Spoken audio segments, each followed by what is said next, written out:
Whether the stock market is flying high and the times are good, or rough times lie ahead, there's one thing that all financial planners want you to do.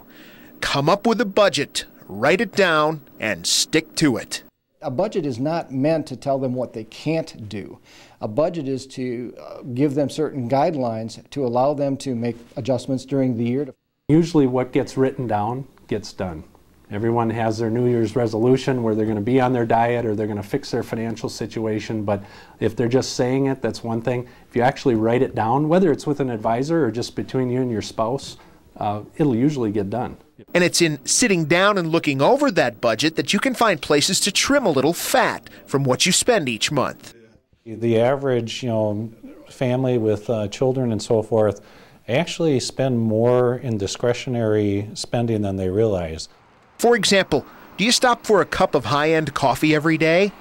Why not take that down to a couple times a week? How about stopping at the library or reading online instead of having that magazine subscription? Or maybe you could do without premium cable or satellite channels if times get a little rough.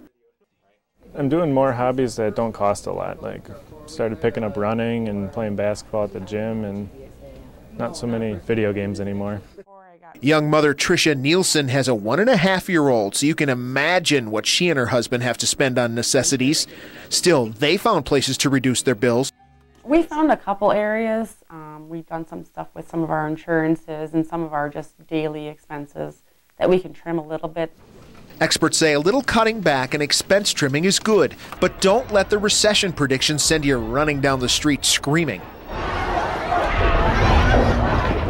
You avoid the excesses, but you should also avoid the panic and fear that can get out of control. Now, along with writing that budget, there's another thing experts want you to do. Start saving money and start young. Retired engineer Terry Kennedy and his wife did just that, and now they're able to remodel a dream retirement getaway cottage up north. No matter how much you're saving right now, it's not enough. Save as much as you can, save until it hurts.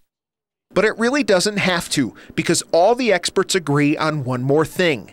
Take advantage of your company's 401k plan. It makes having less money to spend a little less painful because it gets taken right off of your paycheck. I'm pulling out money before I even get it in my wallet, so it's technically money I don't have, so if I don't have it, I can't spend it.